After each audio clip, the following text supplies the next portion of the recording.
Ooh. Hello, everyone, and welcome along to another Let's Talk LGBTQ and Mental Health. Our second Let's Talk LGBTQ and Mental Health. Oh, I've also forgotten to do my thing. I need to remember my shtick, don't I, Marv? Meow, meow. There we go. Hey, Ricky, welcome.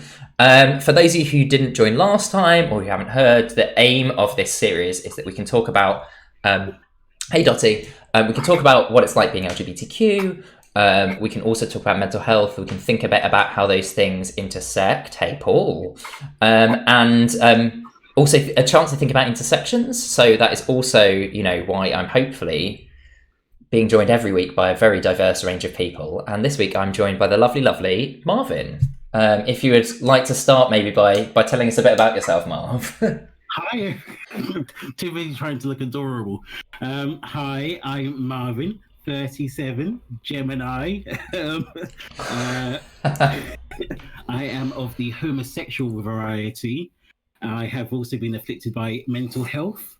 So I've suffered from anxiety, clinical depression, addiction, and I'm also someone who has been diagnosed with HIV. So hopefully we'll be diving into those subjects later on. And I'm definitely really interested to dive into those subjects. So I'm glad that they're the subjects that you're expecting to dive into.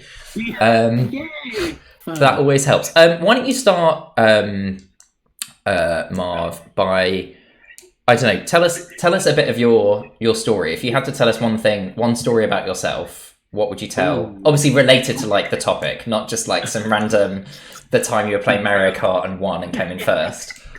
There's this one X-Men comic I really love. To start with my story. So I will basically do a mini synopsis of my life. So I used to live in London, and that's where I'm from, / Reading. I'm kind of part of two places. When I moved to London, I was starting to develop depression because I was finding life quite hard to live on a restricted budget, trying to make friends, because London can be a bit of a lonely place to be.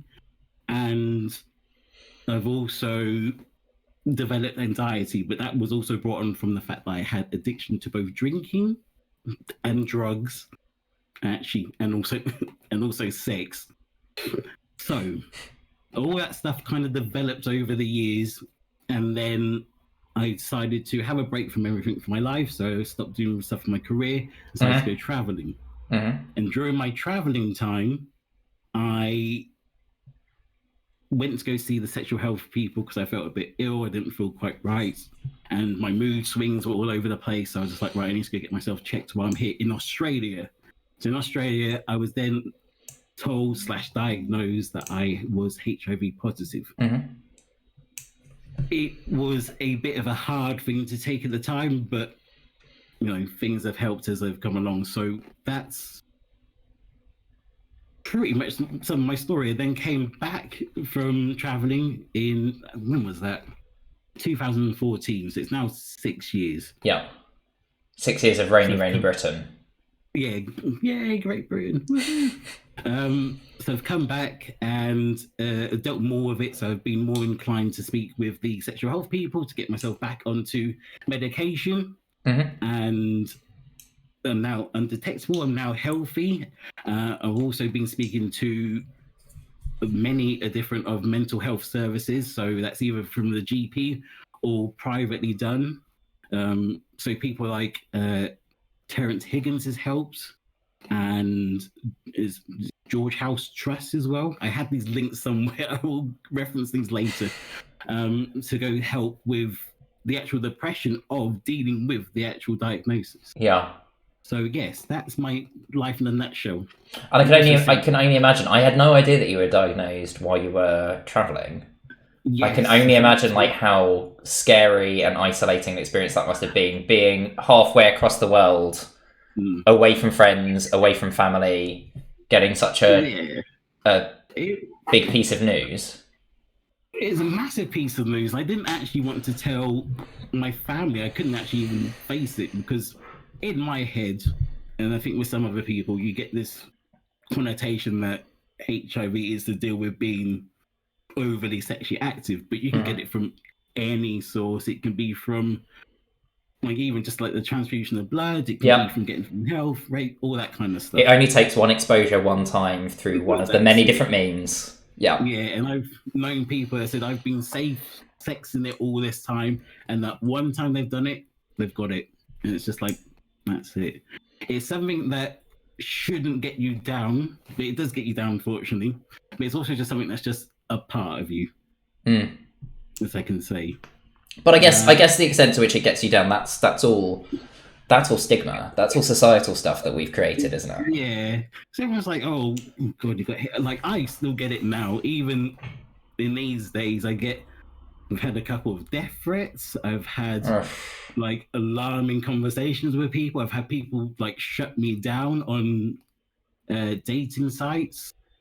And you're just like, but it's just something that's just a part of me. It's just like, if someone had like cancer or something like that, it's part of them. It's something that, you know, can be healed. Yeah. Hopefully they're making some developments in actually getting rid of HIV completely. I think there's been a couple of cases in the US where it's been eradicated from someone's body. But we're still quite a long way from that. There's also a long way in terms of how we see it in society as well. Yeah, absolutely. And, you know, especially within our own, you know, we are part of a community where we should, of all people, we should understand and we should know what it's like to be marginalised and to be treated as less than just because you have a difference about you. And yet, you know, you can log on to an app like Grindr, and it's just rampant. You know, people saying, and it's down in that language of people saying like to you, are you clean? It's like, well, it's not about being clean or dirty, is it? It's about being negative or positive.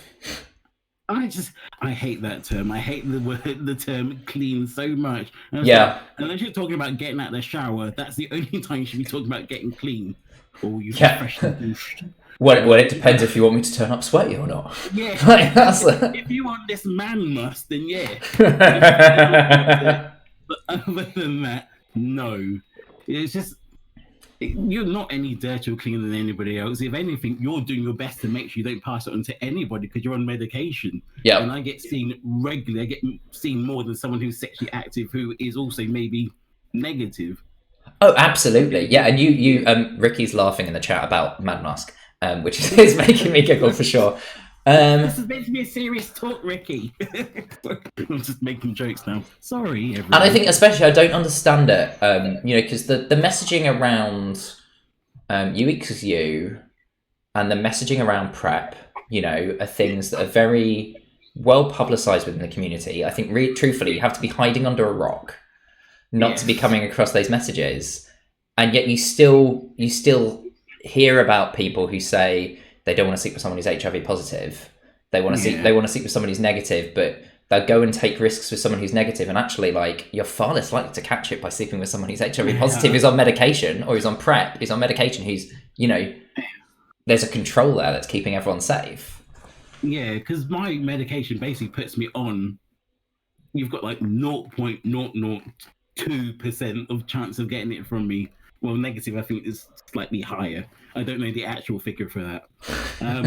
Minimal. Yeah, there's all these studies, aren't there, but with serodiscordant couples where one member of the couple is HIV positive and another member of the couple is not HIV positive, and they found a tiny number who transmitted HIV while they were on medication undetectable. Yeah, I think that's how they did it. It was like looking at long-term couples in particular. Yeah, and it's literally a tiny number. It's just bizarre. But yeah, as you said, in the media, you've got it. It is everywhere. It's also on all the apps. Make sure if you need to go speak to your GP about being on PrEP, go do that. And if you do go on PrEP, you still have to take precautions. Just because you can't get HIV doesn't mean you can't get anything else. But also similarly, I know from my friends who are on PrEP, you know, how again, you know, actually someone who is on PrEP, one of the requirements of being on PrEP is having regular sexual health checkups. So if you sleep with someone who's on PrEP, you know that they're having those regular sexual health checkups. You don't know about the person who's not on PrEP. Yeah. So yeah, it's just, we do whatever we can to limit the number and also just generally trying to get rid of the number that people that can contract it. Yeah. Yeah, I found it so exciting. And prep has been such a game changer. You know, I'm always really interested to read what's going on. And actually, although I've not been into the office in a very long time, since March, 5 months, our office is next to 56 Dean Street, which is one of the leading HIV clinics in the country. And we've done a lot of the work, and we've done really good work, you know, in London. The transmission rates have been like tumbling, and it's astonishing and brilliant. Yeah, that's the clinic I used to go to when I came back from traveling. So I'm in an office in the church that's 2 doors down, and very occasionally you'll get the buzzer will go, and you go and answer the buzzer, and they're like, "I'm here to pick up my test results," and you're like, "No, 2 doors down, 2 doors down. We can't help you with that." Unless you're Deliveroo, don't ring. Get off my line. Ricky has asked whether you think the degree of anonymity of online dating sites fuels the hatred and negative stigma. Oh, it does actually, because the amount of I get more online abuse from people that don't show anything about themselves. They don't fill out a bio. They don't have a picture. Yeah. They sometimes it's literally like hit and run.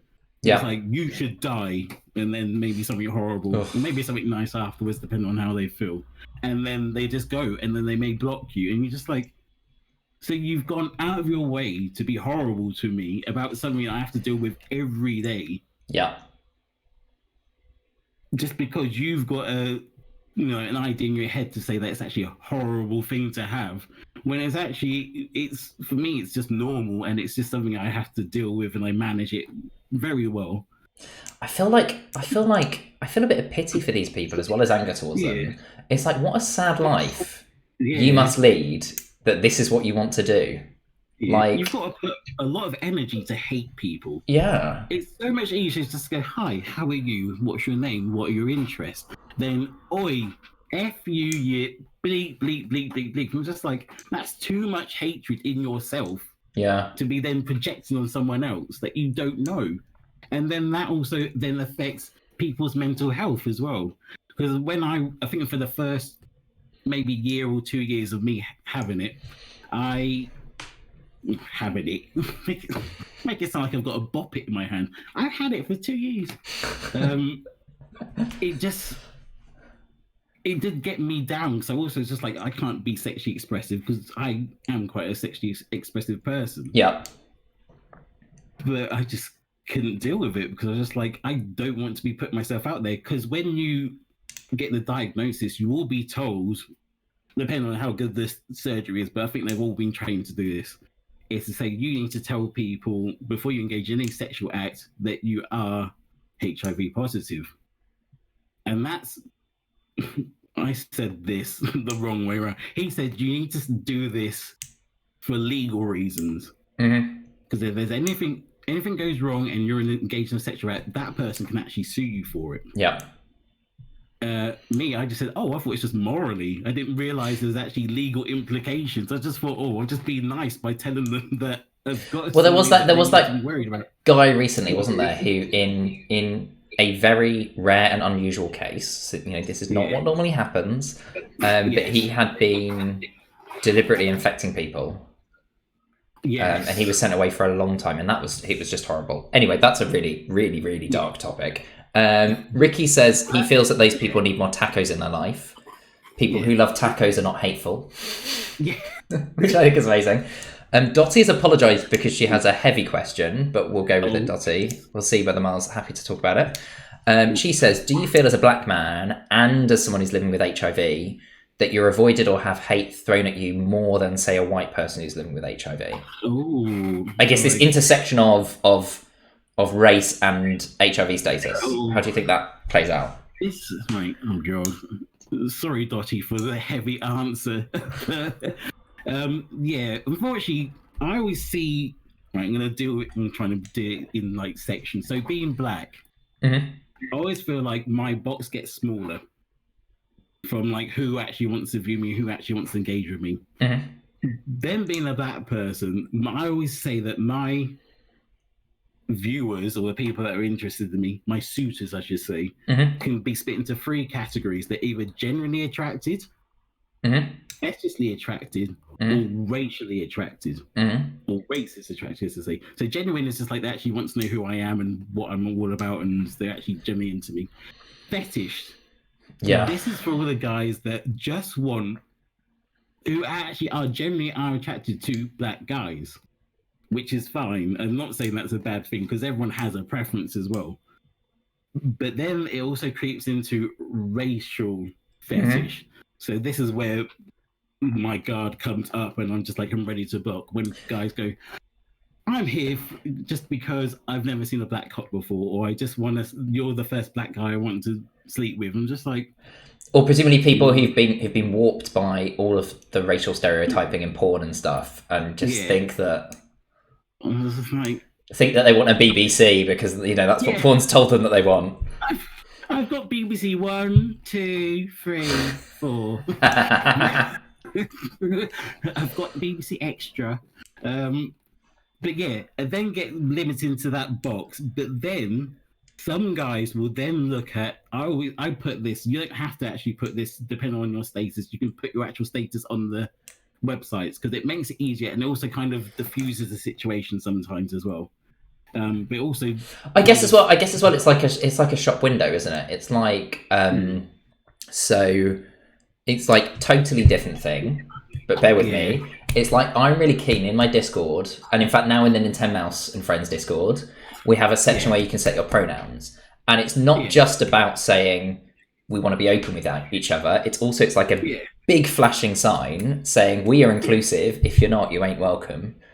And I guess there can be an element, I would assume, I don't know, you correct me if I'm wrong, I guess there would be an element of having it on your profile means that you're just going to get rid of those people that are going to be dicks about it.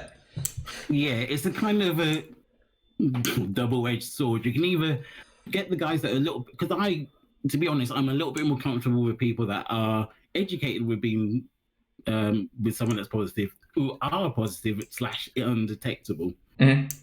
Those are the people I'm more likely to get on with generally, because you kind of come from the same kind of background and stuff. But also when it comes to, let's say, race and then actual diagnosis, those 2 cylinders that then filter you out in the actual dating sites, it does make it harder. And I have actually had people literally whittle down the filters to find me. They want to find a black man who's also positive. That's it, fine, I want to go with you. But I've also had some people who have actually, as I said before, have whittled me down to then find me, to then insult me. Ugh. So it does. That is not quite a regular occurrence. It's more. I'm more harmed by my actual skin color than I am by my actual diagnosis. Okay. So that's so sad to hear, though. Like, and in this day and age, and it's a big, grey, complicated field because, like I said, I'm more attracted, not more attracted, but more at ease with people that are similar to me in terms of diagnosis. Because then kind of alleviate some of that conversation, but I still have that conversation before I engage with any sexual practice. Sure. I've got some questions, but I do also have... I'm going to read a couple of comments as well, quickly. Basically what I was going to tell you is that Nintendo Mouse has joined us. Hello, Nintendo Mouse. He's watching us naked, so because he's in the bath. But let's ensure that we are suitable viewing pleasure for you, Richard, while you're not wearing any clothes. Who misses? So I had a question. Hey, Maxie! Maxie's coming to join us on stream. Oh, Maxie's here for... Oh, she's not engaged with us anymore. Oh. She's done. An actual cat coming to try and like steal my cat thunder. So I was interested. Do you ever have? Maybe it's not a thing. I'm just interested. Do you have people who start speaking to you maybe because they are uneducated and they want to know more? Yeah, I do get some. It's very rare, but it's actually still quite endearing. Is when I get some guys who are like, right, I've never really been with someone who's got your diagnosis. So they will ask me questions and say, look, is it actually safe if you want to do it? Because some people still want to do protected or unprotected sex. It's down to them. Well, and They also just I want saw. to know. Sorry, I'm going to interject here just because I have to. Yeah. I don't know if you know. I've come across on Twitter Matthew Hodson, who is the CEO of I think of AIDS Map, National AIDS Map. So it's a UK HIV and AIDS charity. Yeah. And he was talking the other day, and I thought it was really profound. It really hit me about we need to understand that protected sex does not mean sex with condoms. You know, there are lots of ways of protecting yourself sexually, and especially in the era of PrEP and things, you know, it's up to the two or more people involved in that moment to work out what's appropriate for them, you know. Yeah. Because, it's all down to how you want to educate yourself, how you want to protect yourself. Yes, that guy is right. But you also have to think about it's not just the HIV thing, it is everything else that encompasses it. And that's not just for the LGBTQ community. Oh god, that's a long acronym to say sometimes. Look, as I say it now sometimes. That could be anyone else wants to be sexually active, because, you know, we've also got, you know, everything's now intersexual now, and everyone can all intermingle with each other. It doesn't matter what your sexual preference is. It's all one big melting pot of fluids. One big melting pot of sexual tension. But it is, you do have to be wary that you can affect someone else somewhere down the line. Yeah. It is the odd sexual butterfly effect. Someone, like, you need to be careful of yourself and for others. You just need to be that person. I get that. And presumably it's also still about looking after your own health, because just because you are HIV positive and undetectable, it doesn't mean that you necessarily want to go around sleeping with everyone and their brother, and putting yourself at risk of gonorrhea, chlamydia, whatever else. Like, you don't want them either. Like, no, I don't want any more marks against my health. I'm already type 2 diabetic, so even like having the sin of having an ice cream sundae feels bad for me. Everyone else can enjoy it, but then to think, oh, I can't have that. I can't, be sexually expressive. Yeah. And then think, oh, I've got HIV. Oh, okay, now I've got herpes. That's another thing you can't get rid of once it's there. And it's just, you need to be that. It's not like it's a bingo card where you want to collect them all. That's not how it works. That's what I feel like sometimes when I speak to some guys online. I'm just like, are you just flicking off like a card with what you want? Like, oh, I've done black man, I've done HIV. Oh, yes, I've got that. It just makes you feel like you're a novelty. I think that's the best way of putting it, really. Okay. Dottie, we are going to come to your comment in a moment. I do need to backtrack slightly. We'll take Ricky's humorous comment first of all, and then we'll go to the serious one again. Ricky says, and you're doing a great job of giving us a comedic tone, Ricky, and I love it. He says, super gonorrhea does not sound pleasant. I tell my students that it is not a good superhero. It's not like Pokemon. Do not catch them all. Richard asked, and I guess it's thinking back towards kind of the mental health side of things as well. He says, do you feel you've had to desensitize yourself to those kind of insults that you get on apps and things, or do you just straight up block those people? I guess, what's Marv's strategy for dealing with them, and how much do they impact you? They impact me quite a bit, but I also think I impact them quite a bit as well, because I'm quite an emotional person, as we've all witnessed over the last few weeks or years since my life, basically. So I either strike back and say something witty and just shut them down, or sometimes I just put a link to one of the sexual health websites. Yeah. Just go check that out. Here are some facts. If you don't want to be educated, I'm going to educate you. Go do it yourself. Or I'm just ready to block. I think for me, it also goes hand in hand with mental health, because sometimes it does get a bit depressive, and you're just like, there's only so many hits you can take on your balloon from a little prick. Yeah. And then you just need to just react the way how you feel. That's how I do it.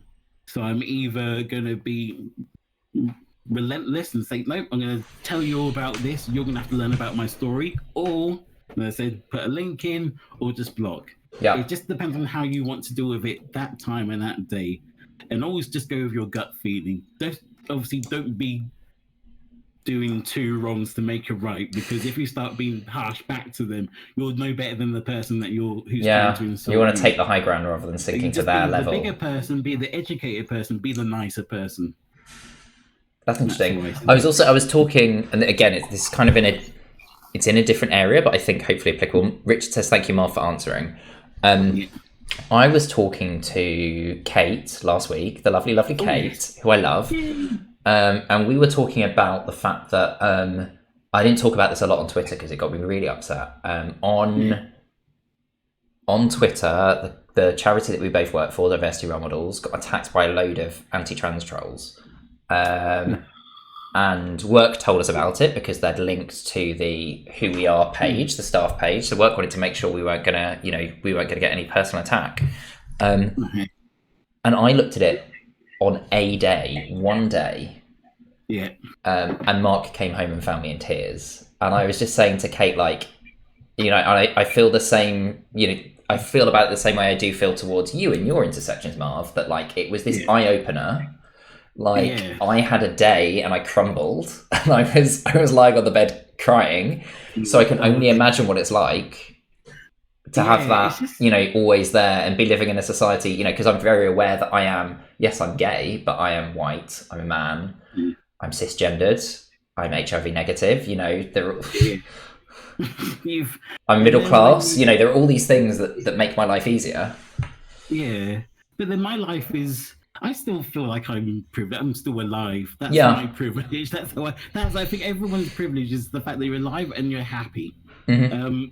But when people try to knock you down, it's relentless. And I also think you do need to open up your eyes and look at the comments that you get as well, because again, I kind of feel like you as well in the fact that I may be HIV positive and black, but there may be someone who's got similar things to me, maybe trans man or trans woman, and they get another mark on top of their head for someone to try and bring them down.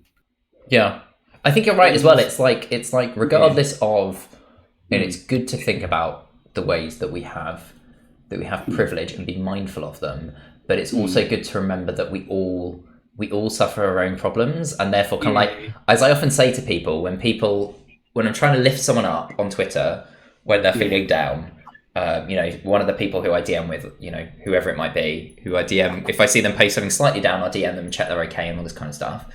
And when they say thank you to me, I'm always like, you know what, we're all in this crazy thing called life together. Yes. We've got to look after each other. Oh yeah, and especially this whole lockdown stuff, and same from a black man's point of view, with Black Lives Matter. Yeah. We've also had all the stuff that's going on after Black Lives Matter as well. We've had the death of the Black Panther as well. That things hit communities in different ways. Yeah. So it's been a bit of a struggle. Like this week, I've proper struggled. And I think after, as I said, I've had to deal with Black Lives Matter. I've also had to deal with a HR complaint with someone who was being racist. Yeah, on Facebook. I remember you saying that. That was. And then. Oh yes, quick note to people: if you're going to say something racist in a multinational, multi-faith, multi-sexual, multi-everything company, don't post it on social media. Yeah, don't do it in writing if you're going to be a dick. Like, really? That's always the thing. If you're going to do something you shouldn't do work-wise, don't have it in writing. Like that's never going to help you when it comes to HR. Yeah. Also, just don't be that person. Educate yourself. It's also, and I guess it falls back to the stuff we're talking about and the stuff that Ricky was slightly hitting on with talking about anonymity. Like, if you wouldn't say it to someone's face, why on earth would you feel that you should say it on the internet? Like, or if you wouldn't say it, because I know that those things weren't necessarily, correct me if I'm wrong, I know those things weren't necessarily directed at you, but like, if you wouldn't say it, if Marv was stood there in the room, then it's not something you should say at all, clearly. No, yeah, that person is just his own entity, and I'd rather not deal with him. The fact that I have to go back to the office and see his ugly mug just makes me want to just go bash him with a desk. But I can't do that because I'm nice and lovely. Yeah. But it's torturous, and it does hurt your self-esteem. It does hurt your confidence, and it does hurt how you see your friendships as well. Because I'm just like, well, if this person's like this and I'm not part of their friendship group, what are my friends going to be like? I don't know all my friends or their What are they actually saying when I'm what not? they're up to, and Yeah. like, what they're saying behind my back. Is like some people can say racially insensitive things without actually knowing it or meaning it, and it's just a matter of this is why I'm on this stream. This is when I start doing my own streams as well about talking about this stuff that affects everybody, because social media especially during lockdown, has been quite a pivotal point for us to engage in conversations, see how the world is, and also just take a break from like our own lives and actually see what other people are doing. And yeah, and with like things like with Black Lives Matter, when I just thought, if we can band together to try and get rid of a disease, why can we not band together to get rid of racism? Which is it's a disease upon our society. Safe, yeah, and safe and secure. It's like you should be able to sleep in your own bed without knowing you're not going to be shot because of your skin color. You should know you're not going to be abused because you have HIV. You know you shouldn't, feel threatened to be raped or beaten to death because you're trans. It's stuff like that. It does get to you, and you just think, why would you want to do that? Why put someone else through your hatred when your hatred could be gone just from trying to listen and engage with other people? If you don't know about it, go listen and learn. If your parents have been, racist, transphobic, homophobic, why not just go educate yourself and then educate your parents? Which also is what, hopefully, you talking about your streams as well, this is what I'm trying to do here. For it's a space where we can all learn and listen to people's experiences and learn that way. Joe has said, lovely Trisco, heavy content, but thoroughly enjoying listening to you both on the drive home. I feel like we're drive time. This is like, we're drive time for Trisco. Welcome to Smooth Jazz FM. And now we're going to Sally Traffic, who's going to tell us what's going on the M1. So I'm going to go slightly back as well, because I did say I'd come back to what you said, Dottie, because I think it is an interesting thing to talk about. So Dottie had picked up on, this is back when we were talking about Pokemon, gotta catch them all, etc., etc. Yeah. Dottie was saying, yet there are people out there that go out of their way to catch them. Absolutely boggling. Have you've come across this? How does that make you feel? I'm always a bit worried about these people, because I was just like, why would you intentionally want to go out and do something which affects your life so much, not just physically but also financially? Yeah. Because you'll have to keep going to appointments, you'll have to go to like aftercare and stuff. I can't go to certain countries because I'll be listed with my medication. I could actually be rejected to go there. It also goes against if I want to get a visa as well. Yeah. To go live in certain countries too. I would also have to think about, if I did move to another country, I'd have to think about how am I going to fund my medication. Yeah. If I'm under any, because you might need insurance for or something like. Yeah. It's not necessarily going to come to you from the NHS. Thank God for the NHS to give us our medication. Yeah, I think that's why I was so quick to come back from traveling. I was just like, well, I can't afford it here in Australia, so I better come back. Thank God for this. Thank God for the NHS. But yeah, it does change your life so much, but also I said it just becomes a part of your life. Yeah. And that's that's the important message always to drive home nowadays. Is effectively it's a chronic illness now. It's something that that people live with, not die from. We're not living in the 1980s. Yeah, it's all the medication has advanced way substantially from when my friends, and I've got a lot of older friends, and they are still healthy, still fit, they're still looking after themselves. They still live a lovely, happy jolly life. Mm-hmm. But again, I saw an interesting news article recently about how they're working on versions of PrEP and versions of combination therapy for people with HIV that would be able to be given via like a quarterly injection rather than being given via a tablet every day. And that was just amazing, and because they're really talking as well about how that could revolutionize HIV healthcare in developing parts of the world, where maybe you're not going to have access to get your medication every single day or see a doctor as often as you need to. But now if you could go to an appointment every 3 months, that could totally change everything. Yeah, and that won't just help for like us in the developed worlds. That would obviously also help with like developing countries. Exactly, because it also it would be the cost of X pills per day versus one vaccination every 3 months. Or one injected treatment every 3 months, whatever. It's like, how big is that injection though? I'm a bit scared. So it's just like. And here I was thinking you were a size queen, but like you don't want to see a needle this big. If I breathe in and look away, I'll be fine. Oh, I was talking about this to my mum. She was staying with me and we were talking about this week, and she was talking about us. None of her boys liking needles, and I was like, no, I really don't like. And I know why. I can pinpoint back to exactly why I don't like needles. But I can't even watch them. Like if Casualty's on, I'm like, oh no. And actually, going back to Doshy's point, there are some websites that facilitate for people to have unprotected sex. It's still like a dating site, but they will still say it's fine. You do get things like pause parties. Yeah, and people who are spending a period of time after they've been diagnosed off treatment, so they've got a high enough viral load to pass it on.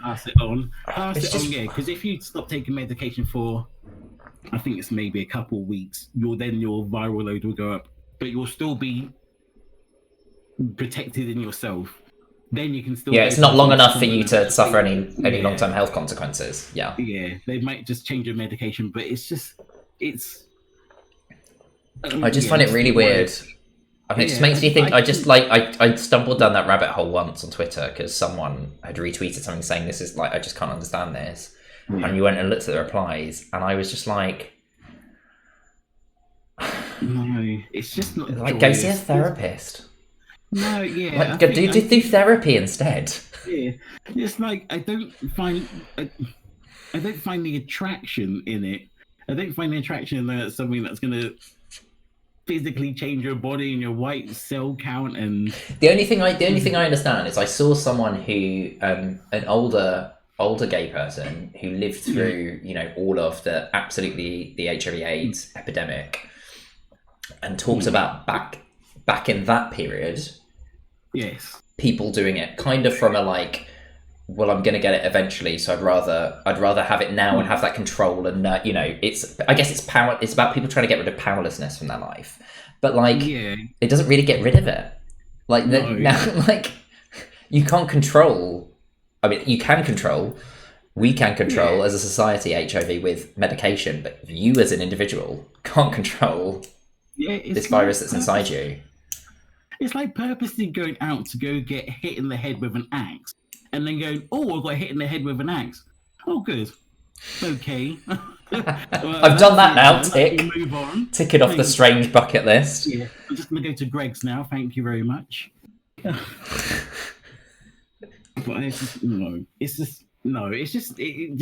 it concerns me. Like I said, go see professional help if you think that is actually your end goal, because believe me, once you've hit that goal and you're on that mountain, believe me, that mountain gets steeper and higher and a bit more. And because I guess ultimately, like we talked about the fact that it's medication has totally changed everything, but it was really interesting hearing you talking about the other consequences as well, the social consequences, the stigma you're going to face, the fact you're not going to be able to visit certain countries, the healthcare in other countries, and so ultimately it's self-harm. And self-harm is never a good thing. Self-harm takes many, many, many, many, many different forms. And it's often a symptom of something else that's going on that you really need to get sorted. Yeah. And for some people, it's just a way of wanting to belong. Yeah. it's just like it's no superpower. You don't get into the X-Men's gifted for the young. You just get HIV, and then you get all the stigma that goes with it.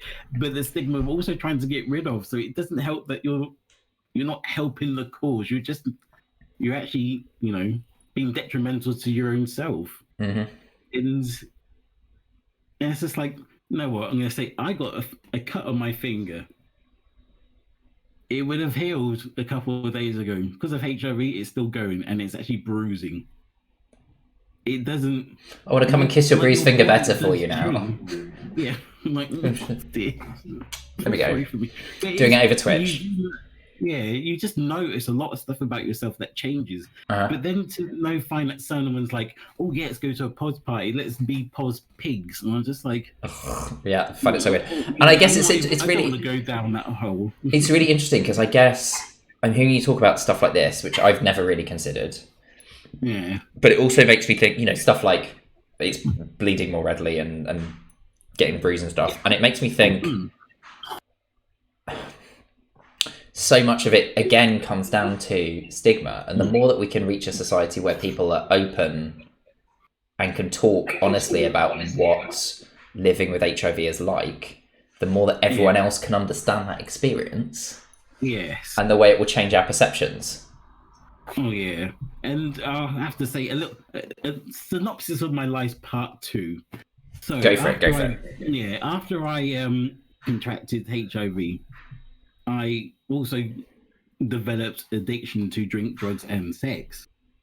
During that time, I was getting gravely ill. I would put myself into financial ruin. I actually stopped caring because I just need another hit, or I need another partner, or I just need another drink, and just stopped worrying about everything. Even though I was actually clearly devoiding myself of actually any help for depression or anxiety. Mm-hmm. And it got so bad, and I was also with a partner at the time who also didn't help as well, because he then tried to lead me into thinking I had bipolar when I didn't.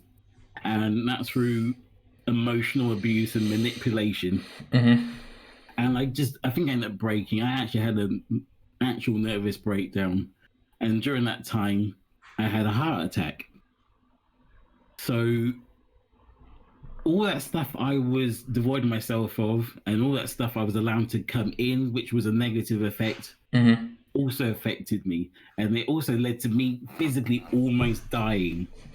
So you have to really think about what you're letting yourself in for if you're going to be going to like these pos parties or thinking about taking drugs or thinking about drinking, etc.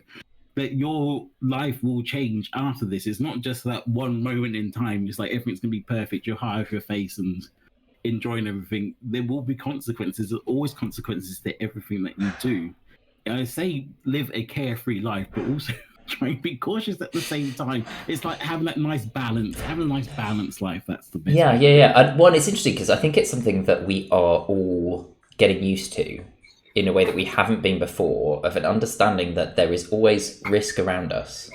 There is inherently risk in life. And it's about finding that right path that's kind of walking that tightrope. And it's interesting the way that COVID is helping us understand that risk exists in this world. Yeah. We can't get rid of it. We have to live with risk. Yeah, and I can sit there, and like I was doing this earlier, I sit there with my weak tray with all my drugs, and I just sit there, and I just get progressively sadder and sadder with each drug pocket that I fill out. I'm just like, right, that's Monday, Tuesday. Is that one of these cute little days?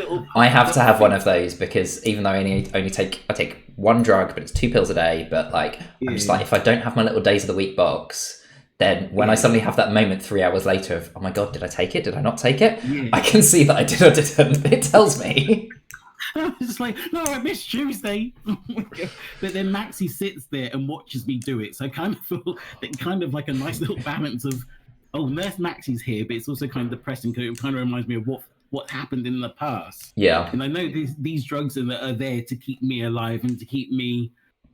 It actually also helps you feel mentally secure in the sense that you know that you're doing your best to keep yourself well. Mm-hmm.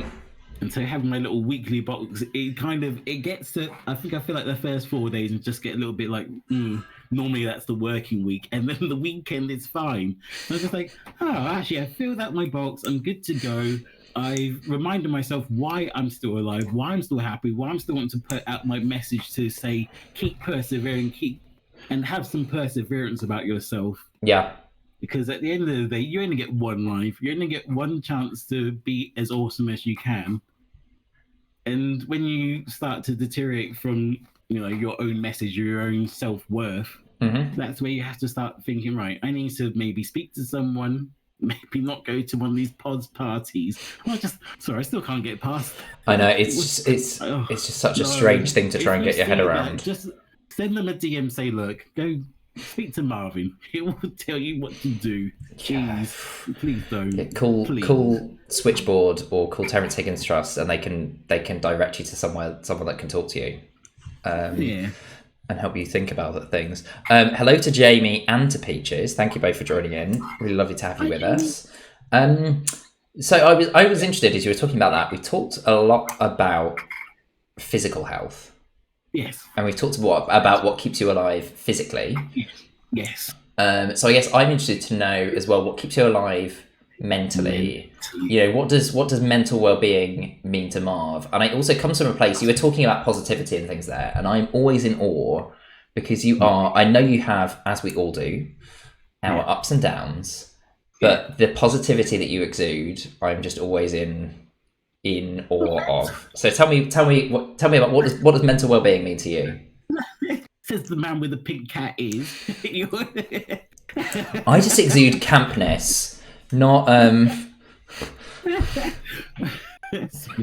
Right. I actually do work calls like this as well, and everyone's like, oh, that's quite I've never seen a headset like that before. And I'm just like, well, it's an expensive ass headset. It's the best headset I've got, so you bet it's one I'm going to be using on my work calls.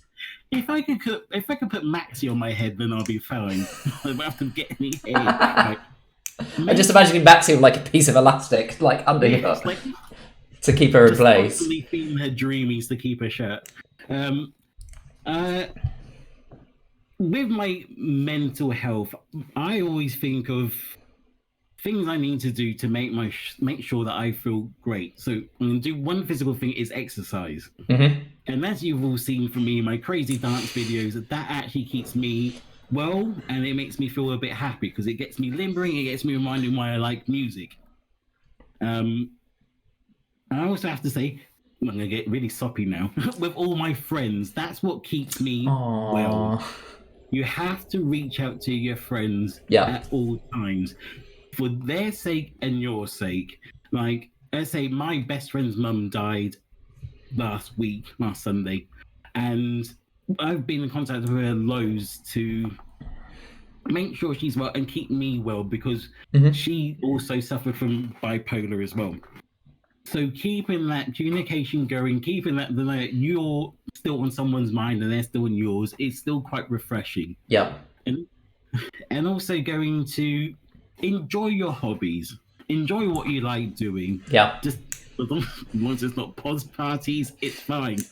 Just make sure you are enjoying your, like I've always been quite scared of the fact that I'm quite nerdy. Yeah. And now look at me. You surrounded yourself with nerdy people who love nerdiness.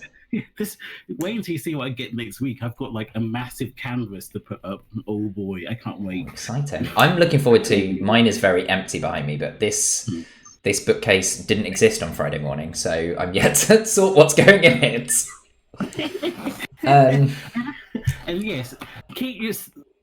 Actually, I just thought of a song and I've just forgotten the lyrics to it now. It's a Destiny's Child song, and it's the bit that Michelle sings in Survivor. And it's like, surround yourself with positive things and you will find prosperity. Definitely. So true. Absolutely. Absolutely. And I don't know if you saw, I shared yesterday, someone called, I've now forgotten their name, which is really bad if I'm gonna reference them on my stream to not be able to remember the name. Joe, I think it's Joe. Let me check. I'm just checking quickly in my Twitter. Yes, Joe, and they were saying, surround yourself in your life with people who lift you up and support you. And I think could not agree more. And I also could not agree more with you about that's not just about surrounding yourself with people, but it's surrounding yourself with activity. Yes. That lifts you up. You know, as you said, we have one life. In the grand scheme of things, it's relatively short. Yes. You don't want to waste it. And in fact, I always remember as well, my grandfather said to me, my grandfather, when he died, he was 99 and a half. So he lived a very long life, very, very long life. And he always said to me about work, he said, you know, you spend 35 years plus, however long it might be, you know, it must be longer than 35 years, 45 years, whatever, you know, working X hours a day, you know, you've got to find something that you enjoy enough. Yes. You know, if you can, because like you spend so much time doing it, you can't spend something that's going to destroy you and destroy your confidence and esteem and all those kind of things. Yeah. I say you do enjoy your vices. We all have things that aren't necessarily good for us, but we can enjoy in small. There's unhealthy ways of enjoying them, and there are healthy ways of enjoying them. Again, my grandfather always would have said everything in moderation. Yes. So he said to me, "That's the secret, William. Everything in moderation." He definitely liked to drink, though. Bless him. I used to. We're going off on tangents here, but I love tangents. While he was still alive, I would often go and visit my mum when we're in London. It was about hour door to door. So I'd go and visit my mum normally on a Sunday, and my mum goes to church on a Sunday. And between the station and my mum's house, my grandfather's house, so I'd walk up the hill and I'd stop at his. And my mum would inevitably stay for coffee after church and all these kind of things. So then my grandfather, again, being of that age, you know, lunch was at 12. It was very kind of like, this is when it will be. And was preceded by sherry or a gin and tonic. And then there would be wine with lunch. And so I would like turn up at my mother's and I'd be like I'd be giggly. I'd clearly be a little bit tipsy. And my mum would be like, have you been at your grandfather's? I'm like, yeah. It's like, okay, I understand now. I understand why you've turned up like this. You've got the gin tumbler in your hand. Yes, I've been at my grandfather's. Well, as I say, it would start with a pre-dinner drink, and then they'd be like, oh, well, we're having lunch now. Why don't you come and sit with us at the table? Because I also don't even have a key to my mother's anymore. So I'd go and sit at the table and they'd be like, oh, we're having some wine. Would you like a wine glass? And I would just be like, oh, good God. Here's something that might put a nice smile on your face, Marv. Yes. Marv the Marvellous. So a certain Monsieur Remy and the Pug says in the chat, friends truly keep you afloat. If it wasn't for your friendship, Marv, last summer could have taken a very different turn. Aww. And a crying emoji. Bless you, Remy. And Remy, you're also one of those people who is one of those people who is there for their friends through thick and thin. Yes. And I always think as well, I've been thinking a lot recently about there are those friends who you know, I've got like my list of people my list of people in my mind that I will talk to in a one-to-one chat every day. You know, and normally I work in the morning, you know, I've just got to my desk or whatever, and I sit and I work my way through and I'm like, good morning, you know, you say good morning, how are you, to however many people, and you work your way through those chats. And the thing that I notice, and sometimes this is a stick that I beat myself with about how I feel about my friendships, which is part of me having probably, it's not officially diagnosed, but probably having borderline personality disorder, which is all about interpersonal relationships and stuff. So how I feel about friendships can be really problematic at times. There are those people who, on the days that you're feeling down, or even the days that you're just busy, and you've not gone through and you've not sent those good morning messages, there are those people who will send a message to you saying good morning, and there are those people who won't. And basically what I'm saying is, surround yourself with the people who will send you a message saying good morning if you don't get there first. Because those are the people you want in your life. The people who will be there through thick and thin, who will notice and say, I've not had a message from you and that seems out of the ordinary, is everything okay? Who notice those teeny tiny things and notice what's going on. Yeah. I've noticed that whenever I've gone missing for 24 hours, I get like, where have you been? What are you up to? I mean, that time that you went missing, we were actually like, we were all genuinely like, oh my God, he's not replying. What's going on?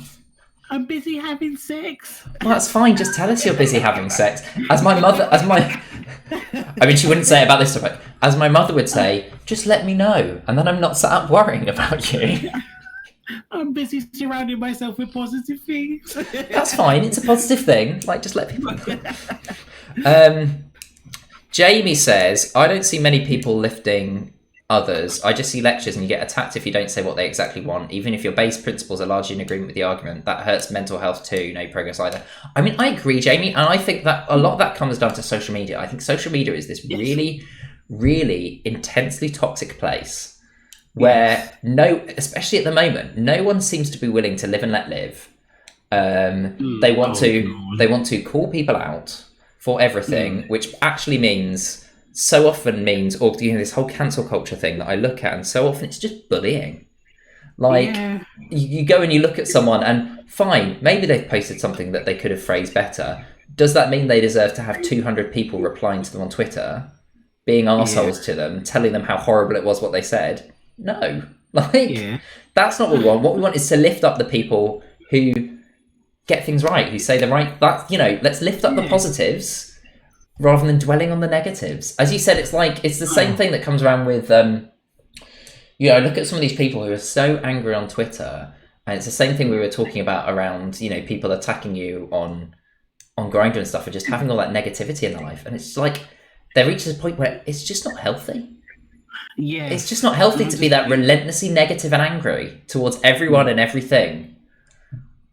Find something that you enjoy and that you're happy about, and share some positivity. Find some positivity in your life. Yeah, I was just like, when I see people that are saying horrible things, I just go, oh, whatever. You're not actually worth any of my time or any of my time on my keyboard. I can be typing to yourself, or I can be typing to Remy or Dottie or Jemmy. That's my new name for Jamie. Sorry, Jamie. Jemmy. You're all one word person now. I'd rather speak to those people than speak to someone who's gonna say something horrible about Black Lives Matter. Because if you're willing to go out there and say something harsh and horrible, do you deserve anyone's time? No. When it's so much about intent, isn't it? Like, there's a guy that I know who I'm getting more friendly with, who had one of those LGBTQ Twitter dramas, because he posted a photo about, not being happy with his body through lockdown. It was one of those where everyone was... It's an interesting thing. I don't know if you noticed, Marv. I see this interesting thing on Twitter where basically it feels like you're only allowed to have body issues, according to LGBTQ Twitter, if your body looks a certain way. And actually we need to understand that people with bodies that we would love, we look at and we would love to have, also have body issues. Let's let them have them. And let's not attack them for having body issues. It's so warped. And he had to use, the reason he got attacked was because he had said dad bod. And I was talking to him in DMs afterwards. It's like, I'm just so confused because 2 days ago someone was calling me daddy on Twitter. Yet now I'm it's true. Like, I'm not like, whatever. And you can say to someone, carefully, you might want to think carefully about what language you use. Yeah. There's a difference between that and retweeting them with comment and saying, oh, look, basic gays at it again. Like, one is helping someone understand what they've done and how they could have done it better. The other is just being a bitch. Yeah, oh God, right. This is the thing with Twitter. Sorry, everyone. This stream might go on for another 2 hours about talking about Twitter. So I've done one where I said, right, I've got a dad bod, and I've got the similar bod to my own dad. Everyone's got a different body depending on who their dad is and how you see how a dad would. I've got people going, oh, but you look fine. I don't know what you're talking about. But I'm just like, but I'm not saying I've got a horrible body. I love a dad bod, not my dad's bod, but my bod. It's just like a normal bod, not Jim Bunny bod. Yeah, and I got either attacked for it or people saying, no, I don't know what you're talking about. Shut up. And I was just like, can't you just say something nice instead? I know dad bod is the one phrase I would just not use in LGBTQ Twitter at the moment because everyone will jump on it. And in fact, to the extent that, as we both have a friend. Yeah. I won't name because I'll let them choose whether or not they want to, say this. They sent us a picture, didn't they, to our group chat saying, I want to post this on Twitter and talk about my dad bod. Like, do you think it's okay to post that? And it's like, what have we done where someone who very clearly has a dad bod is checking with their friends whether it's okay because they don't want to be attacked? Yeah. It's just weird. How did we reach this point? We've now got a point where we need pre-approval from people we don't know. I'm just like, I don't know you. I'm never going to know you. Do I have your phone number? Do I know your last name? No. It doesn't, in the grand scheme of things, no. Let me post what I want to say. I'm not going to say anything with malice. I'm not going to say something detrimental. I'm not going to say something that's going to harm you personally. I'm just going to post something that's about me and how I feel. Mm-hmm. You can either try and lift me up or agree or whatever. Yeah. But just don't go out there and actually like attack people. Because I saw someone put up, oh, this is how, like, I've got body dysmorphia. And then someone retweeted, oh, this is how I feel, referencing their picture, saying, this is how I feel when I got body dysmorphia. And it was just like, wait, so you're like tall, slim, and you're like, you feel like my body is how you feel when you're at your worst. And you just called me fat. And you're just like, well, yeah. I'm just like, so you just disprove, you've just been horrible for the sake of saying that you feel bad about that person's body. Yeah. It's just like, are you trying to cause more body dysmorphia for people, or are you actually just trying to just be a dick? Yeah. It doesn't. You've gone out of your way to be an asshole and not help lift someone up. And I think it's this thing of like, we all need to understand, because I think so many people suffer from body dysmorphia in so many different ways. And you can suffer it at any shape or size. And really what we need to be talking about is, it's not about saying my body is disgusting. What we need to understand is, it's about talking about like, I struggle with my body because. Yes. And then we're kind of not judging the body. What we're doing is we're talking about what's going on in here, rather than about the body. It's about here, not about here. You can't see me tapping my but then I also do see, like, I know I've got another friend who's another streamer, and he was talking recently on his Twitter about his body dysmorphia. Yeah. He's slim as, and people are like, oh, you're slim, I don't know what you're talking about, how can you have body dysmorphia? And it's like, Mike, but I understand it. I have spent the longest time, in my life looking in a mirror when I don't have a top on and not liking what I see. Like, we need to understand that it's something we're all dealing with. And again, we're all in this together. Let's all support each other in this. Yeah. Let's have body positivity and understand that's about being positive about all body types. And really, that's body positivity at the end of the day is about helping us be happy, whichever body we have. And, also understand that we might choose, some of us might want to change our bodies, and that's fine. Like, if we do that in healthy ways, there's nothing wrong with that. Yeah, who are we to judge that person for, if that's going to make them healthier and happier, you go for it. And I'll support your right to go to the gym and be a gym bunny and post lots of lovely pictures that I can look at on Twitter. I'll just enjoy from afar. Yeah, but I'm fine. I've got issues with my body, but I'm just like, I've been living in this dump for 37 years. Who cares? I just whack the old boobs out and don't care. And it's just like, it can change. I can go to the gym. I can go eat some more KFC. Whatever. Someone will find me attractive. It also reminds me that I have a trans friend who told me once, because obviously, we hear a lot. It's a slightly hackneyed phrase, I think. And certainly I've heard some trans people tell me it's a slightly hackneyed phrase of this thing of saying that you were born in the wrong body. And my trans friend just said, I was asked about this in a school, and kind of said, no, actually, I don't think that I was born in the wrong body, because I was born in the body I was born in, and we all have things we want to change about our body.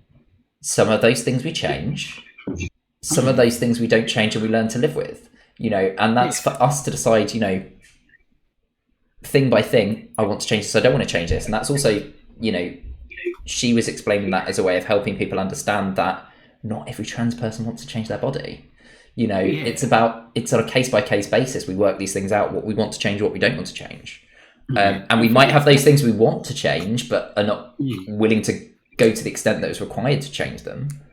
And that's something we have to, accept and learn. Jamie says, they obviously don't understand what body dysmorphia is. Same as obesity. I've been told I don't need to join weight loss groups when actually my fat percentage is 35, which places me in obese, even though I'm only 12 stone. Ugh, stereotypes. Yeah.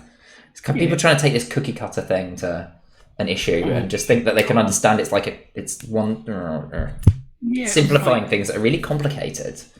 Yeah, I was just like, because I was speaking to what they call, not nutritionist, someone does bodies. Dietitian? Whatever. No, some other comment. Okay, fine. Yeah. And my BMI is going to be different from someone else's who may be the similar height. I've got like broader shoulders. I've got maybe more muscle. It doesn't matter really. All these like statistics that say you need to be a certain type, because it doesn't actually mean it's for you. It could be for it could be for that particular person they studied for. Yep. And I just give up on that stuff. And if you want to have good body positivity, you need to watch a show done by Kathy Burke. Mm-hmm. Love Kathy Burke. Have always loved Kathy Burke. It's on Channel 4. I think it still might be on there. It's all about women's body, and she's talking about different types of women in the industry, but she's also talking about herself. She's just like, no, I've got my turkey neck, I've got my jowlers, I've got my droopy eyes. But you know what? I don't care. I've got fantastic tits, and who gives a shit? And I'm just like, she's the best. If you want to learn how to be happy with your body, be Kathy Burke. We need more Kathy Burkes, less Kardashian. And talking about less Kardashians, I also think let's stop believing, because so many people do believe that what they see in the media is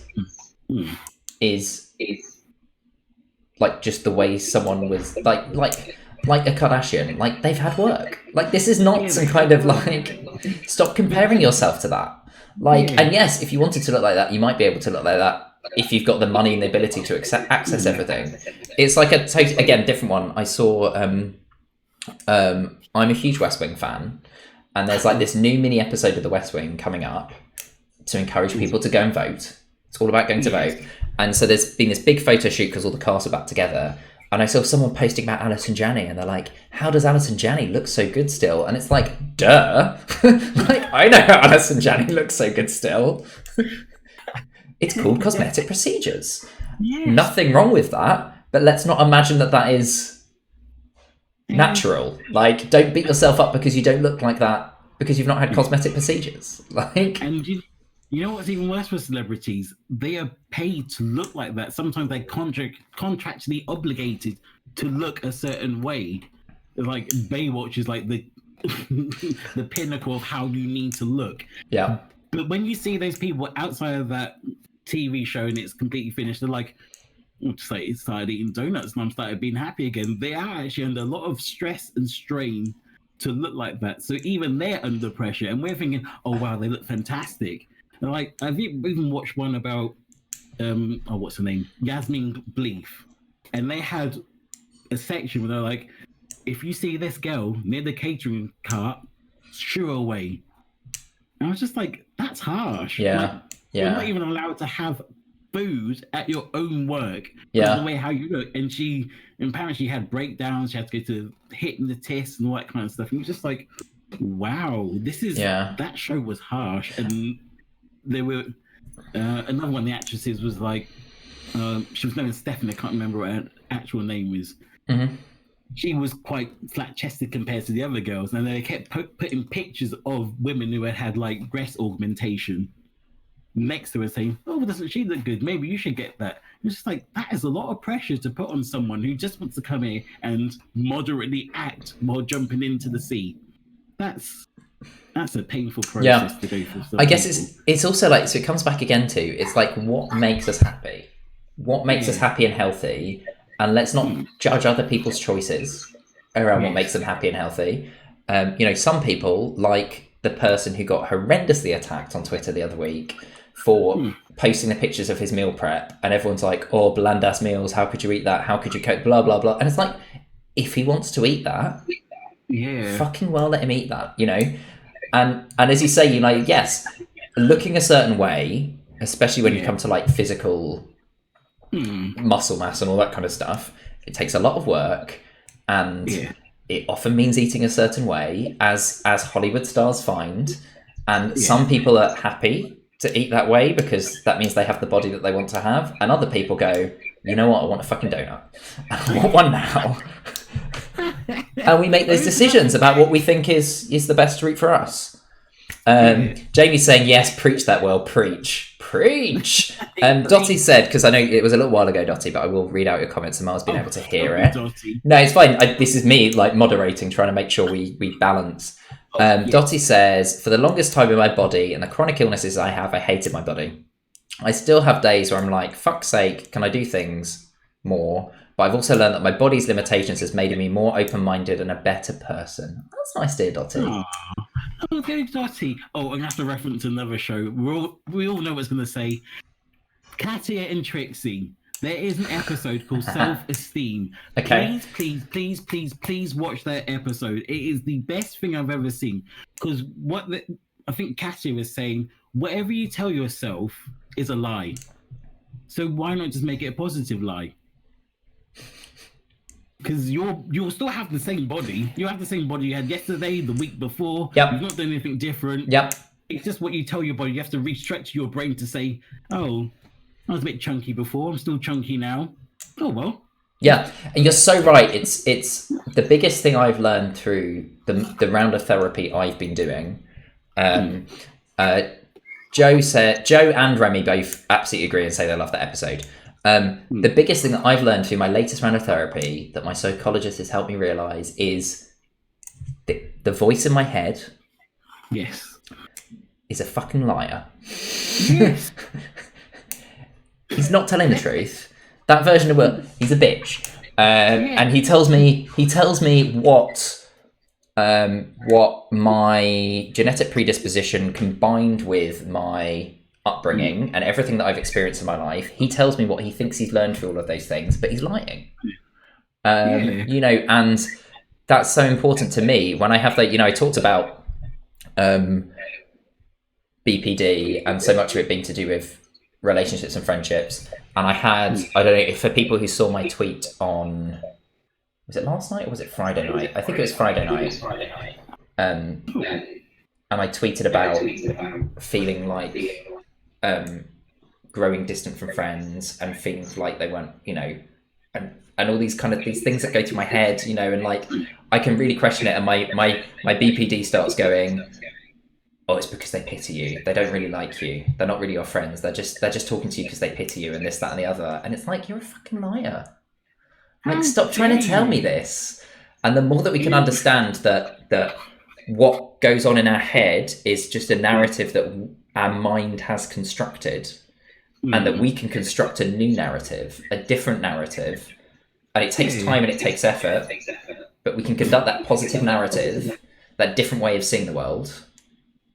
Good. That's it. That's well-being. Is, you know, that point where we can have that positive view, and there will be bad times. You know, it's not about being happy all of the time, but it's about reaching contentment. It's about being content with life, even if we can't always be happy.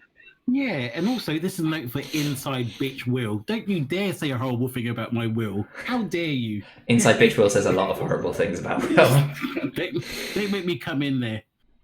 And it's also this thing, and I'm not going to mention who the person is, but I know that they got brought up today or yesterday in our group chat, and you might have said, I didn't realise. So the other thing that I really have sharing about borderline personality disorder that I'm trying to help people understand is I have a very poorly developed sense of self. So in my second session with my psychologist that I'm seeing at the moment, she said to me, can you come up with some adjectives to describe yourself? And I sat there awkwardly and I was like,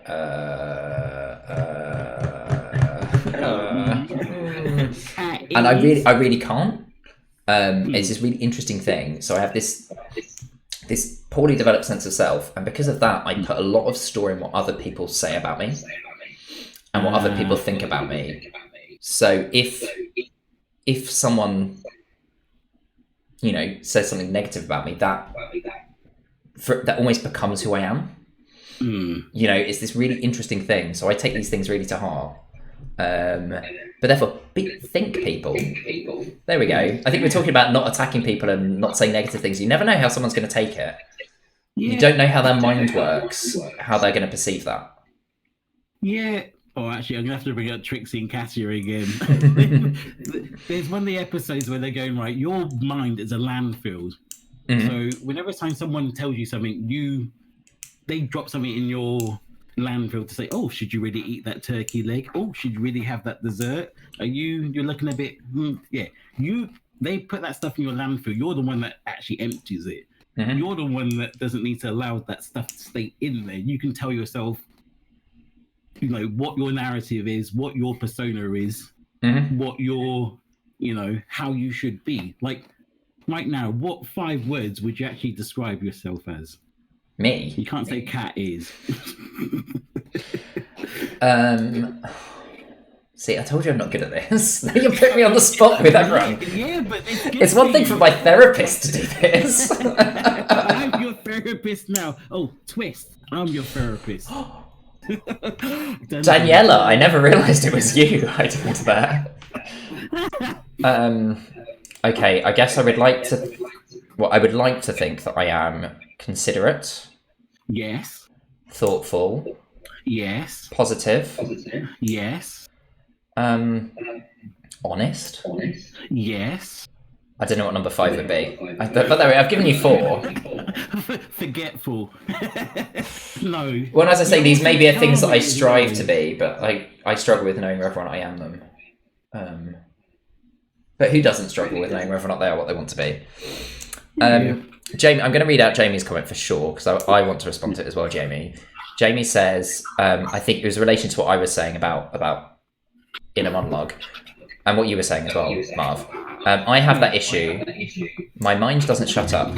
I think I've realised lately what's in your head isn't always real, but your reactions to it is a real manifestation of it. Yeah? Yes. People only see your reaction and respond to that, not knowing what's going on in your mind. Absolutely. We never know what's going on in someone's head. But I also want to say to you, Jamie, one thing that my psychologist has said to me, which is what I think about basically, is like when I'm feeling a certain way, when I'm feeling bad, when I'm feeling shitty, when my brain is telling me those things, my therapist says to me, you know, if you were talking to one of your friends and this is how they were telling you that they were feeling, what would you say to them? What would you tell them to do? Because it's so easy to be empathetic, to care about others, to want to support them and to want them to feel good, and to be shit at self-care. So actually, what would I tell Marv to do? If you were talking to me and you were saying, I feel really down today, I can say to myself, well, what would I tell Marv to do? I'll tell him to do this, I'll tell him to do that, you know, and that helps you understand what self-care is. Because those are the things that we should be doing for ourselves, ultimately. Yes. Jamie also says, this stream has given me life, haha, which I love as well. I'm always so relieved that this is working and people are finding this useful and helpful and that we're learning and growing together.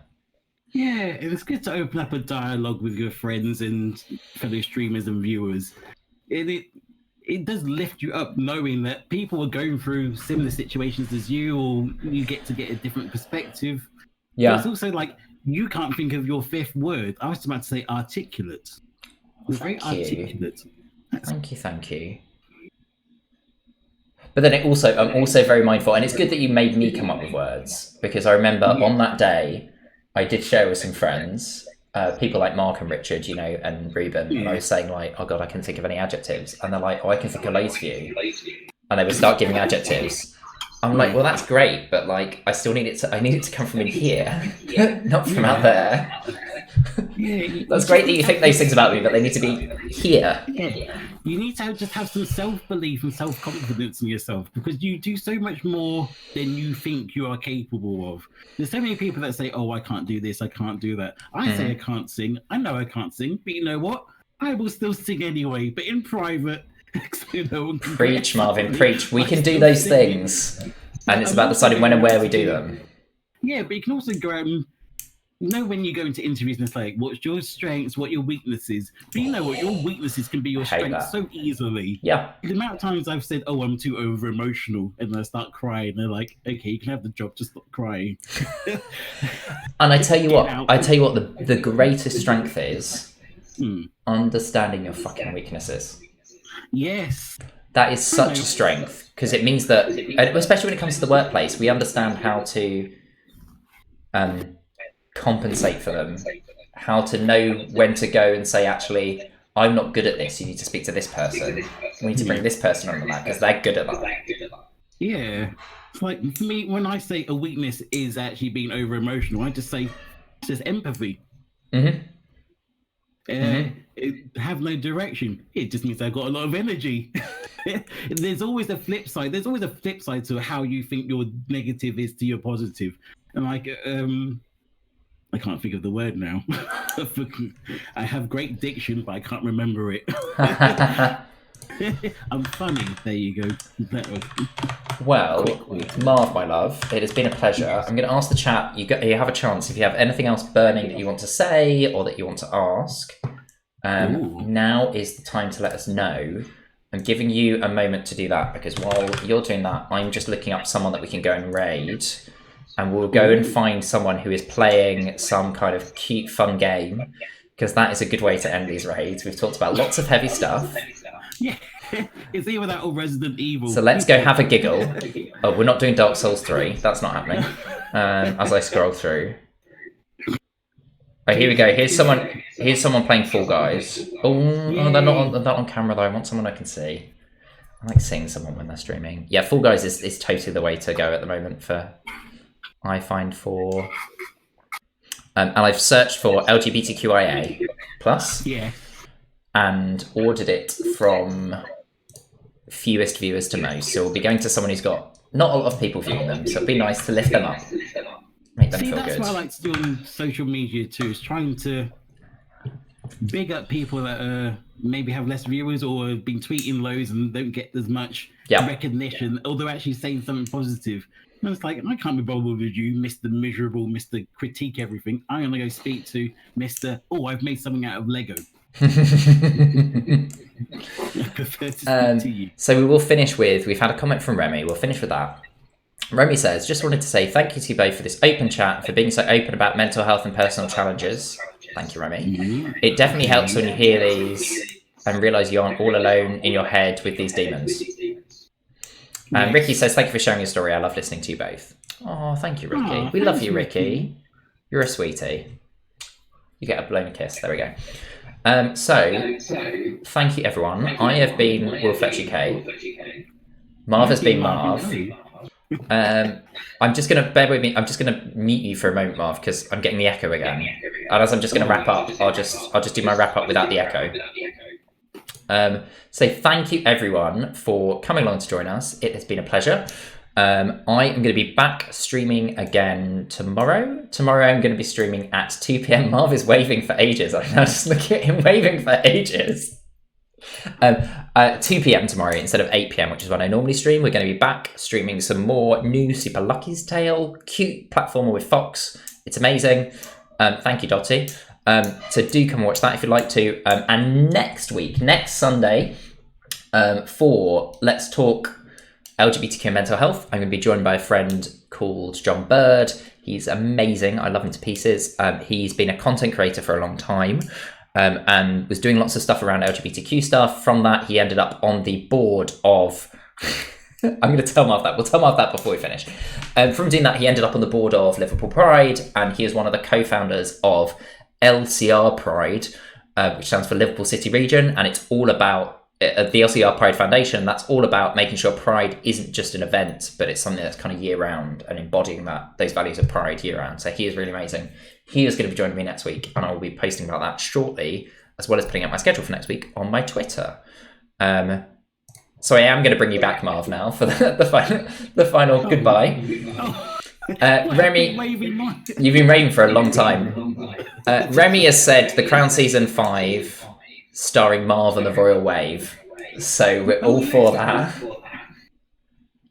We love you all. I need to type in that we're going to go and raid, don't I? I've not set up the raid. Oopsie oops. Bear with me, people. I'm just going to type in the raid, and then we'll go and raid this person.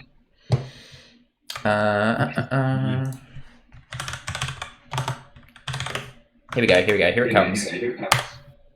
Oh. There we go. So everyone wants to raid. If you just get ready. And it's been a joy and a pleasure. And thank you, Marv, because it's been fun as well. I love being able to have humour and laugh about things.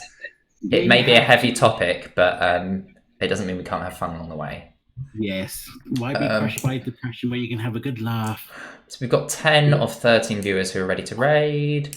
So just hurry up and click that button if you'd like to come with us. Ooh. And if not, we are going to be off now. So thank you, everyone. Catch you very soon. Meow, meow. Meow. And we have gone over Marvelicious. I feel like one of those BBC correspondents going, so I've done my bits. Can I go? Yeah, you can. I'm on Full Guys now. Oh, and I'm hosting for them automatically. Yeah, because I've raided over. Technically, you're hosting me still.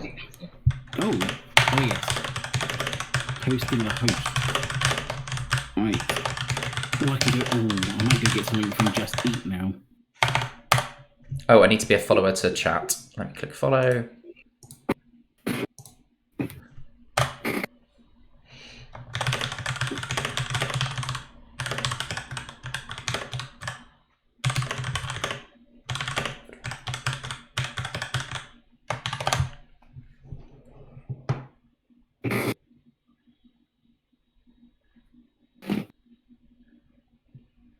Well, that went well. It did. Thank you so much. That's okay. You are an absolute. I don't think I've clicked on stream yet. Let me click.